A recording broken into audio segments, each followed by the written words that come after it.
नमस्कार, ये आकाशवाणी है। अभी आप पूजा तमांग से समाचार सुनेंगे।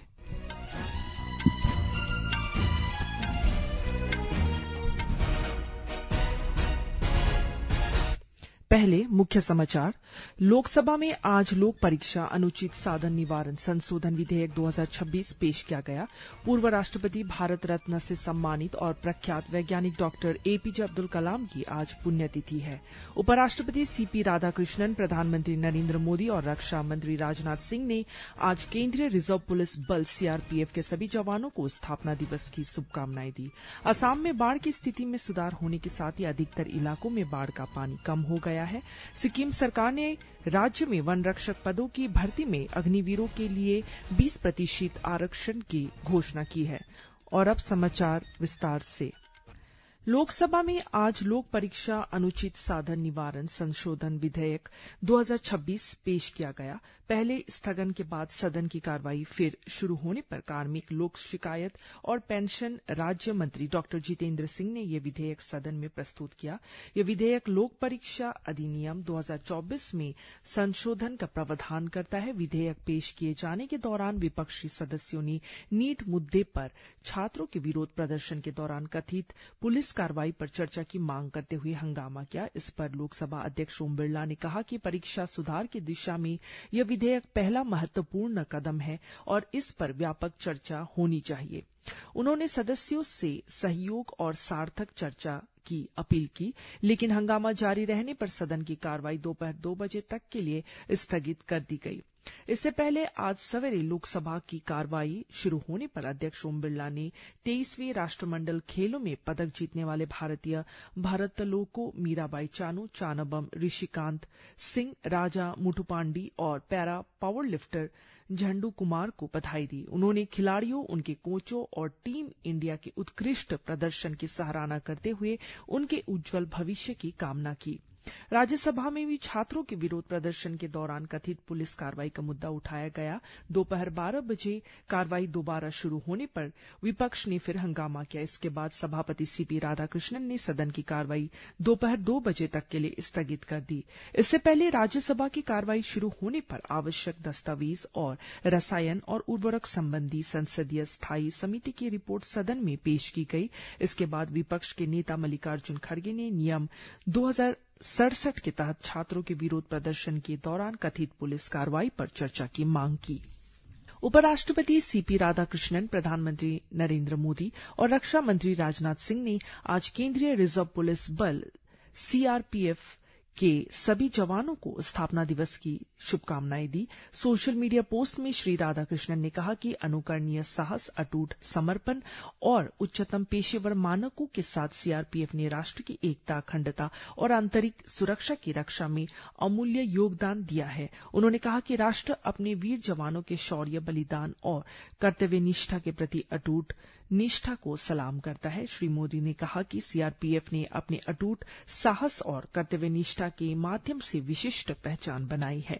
आंतरिक सुरक्षा की रक्षा से लेकर चुनौतीपूर्ण परिस्थितियों में नागरिकों की सेवा तक सीआरपीएफ कर्मियों ने हमेशा राष्ट्र को सर्वोपरि रखा है। प्रधानमंत्री ने कहा कि माओवाद के खतरे को खत्म करने में उनके प्रयास विशेष रूप से उल्लेखनीय है और उन्होंने कई लोगों के जीवन में शांति और प्रगति में योगदान दिया है। रक्षा मंत्री राजनाथ सिंह ने भी इस अवसर पर सीआरपीएफ कर्मियों और उनके परिवारों को शुभकामनाएं दी।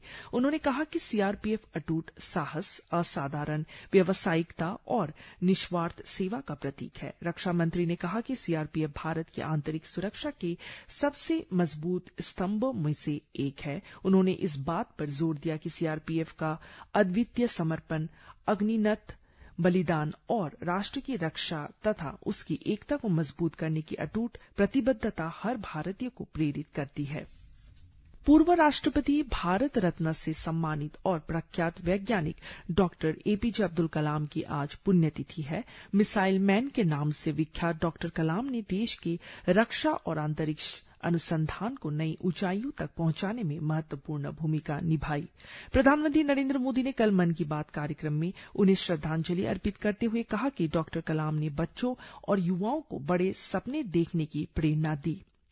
असम में बाढ़ की स्थिति में सुधार होने के साथ ही अधिकतर इलाकों में बाढ़ का पानी कम हो गया है।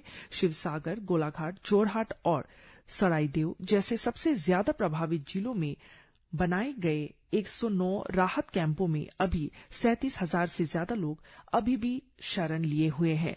अकेले शिवनगर में 66 राहत कैंप है, जिनमें 30,000 से ज्यादा लोग रह रहे हैं। असम में बाढ़ के कारण अब तक 68 लोगों की मौत हो चुकी है। सरकारी एजेंसियां इन जिलों में राहत सामग्री बांट रही हैं। असम राज्य आपदा प्रबंधन प्राधिकरण ने जानकारी दी है कि आज सुबह तक इस इलाके की सभी प्रमुख नदियां खतरे के निशान से नीचे बह रही थी, लेकिन गोलाघाट जिले के नुमालीगढ़ में धनसिरी नदी अभी भी खतरे के निशान से ऊपर बह रही है। जिला प्रशासन ने लोगों को नदी से दूर रहने की सलाह दी है।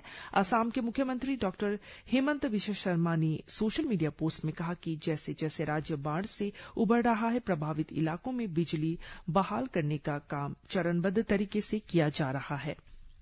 United Kashmir People's National Party ने आज पाकिस्तानी अधिकारियों से पाकिस्तान के कब्जे वाले जम्मू कश्मीर में रावलकोट से मुजफ्फराबाद तक ज्वाइंट अवामी एक्शन समिति द्वारा आयोजित मार्च में शामिल शांतिपूर्ण प्रदर्शनकारियों के खिलाफ बल प्रयोग न करने की अपील की। संगठन ने कहा कि पाकिस्तान के कब्जे वाले इलाके में जारी अशांति के बीच 5 जून से अब तक 40 से ज्यादा लोगों की जान जा चुकी है।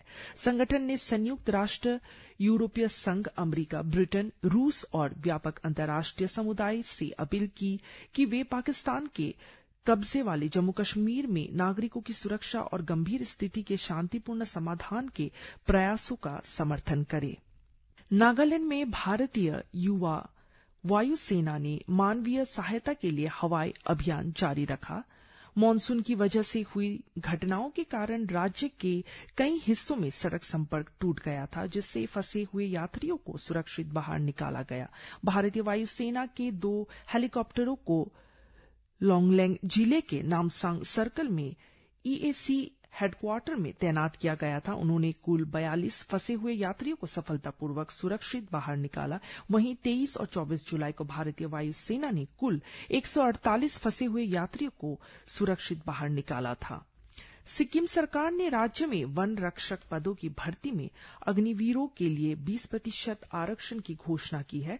कल गैंगटॉक में एक कार्यक्रम में मुख्यमंत्री प्रेम सिंह तमांग गोले ने कहा कि इसका उद्देश्य सशस्त्र बलों में सेवा पूरी करने के बाद अग्निवीरों को रोजगार के अवसर प्रदान करना है। उन्होंने कहा कि राज्य सरकार ने सिक्किम पुलिस की भर्ती में अग्निवीरों के लिए पहले ही 20% आरक्षण लागू कर दिया है।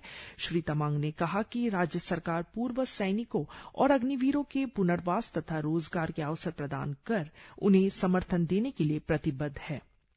भारत हेपेटाइटिस से निपटने के लिए व्यवस्थित रूप से प्रयास कर रहा है। राष्ट्रीय वायरस हेपेटाइटिस नियंत्रण कार्यक्रम का लक्ष्य 2030 तक इस बीमारी को सार्वजनिक स्वास्थ्य खतरे के रूप में समाप्त करना है। इस कार्यक्रम के अंतर्गत स्वास्थ्य प्रणाली दृष्टिकोण अपनाया गया है और संक्रमण की रोकथाम तथा प्रभावित लोगों को मुफ्त निदान और उपचार के लिए विभिन्न राष्ट्रीय स्वास्थ्य पहलों के साथ एकीकृत किया गया है।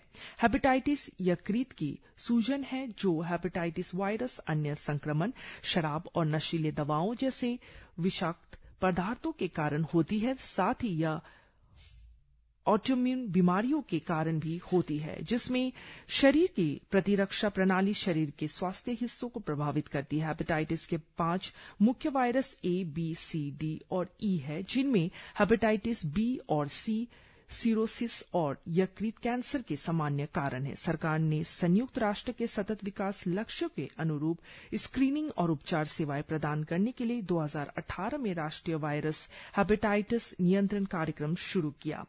सरकार ने हेपेटाइटिस की रोकथाम और नियंत्रण को कई राष्ट्रीय स्वास्थ्य कार्यक्रमों में एकीकृत किया है। देश भर में हेपेटाइटिस B और C के लिए निःशुल्क परीक्षण तथा उपचार की सुविधा प्रदान की गई है। स्थानीय निधियों का समझदारी से उपयोग, सस्ती जेनेरिक दवाएं और मौजूदा स्वास्थ्य कार्यक्रमों ने सेवा के विस्तार में मदद की है। ये सेवाएं अब जिला अस्पतालों से स्थानीय स्वास्थ्य केंद्रों तक पहुंच रही है। यह समावेशी विकास और प्रत्येक नागरिक तक सुविधाएं पहुंचाने तथा 2030 तक हेपेटाइटिस के खतरे को समाप्त करने के लक्ष्य के प्रति सरकार की प्रतिबद्धता को दर्शाता है। इसी के साथ ये समाचार बुलेटिन समाप्त हुआ। नमस्कार।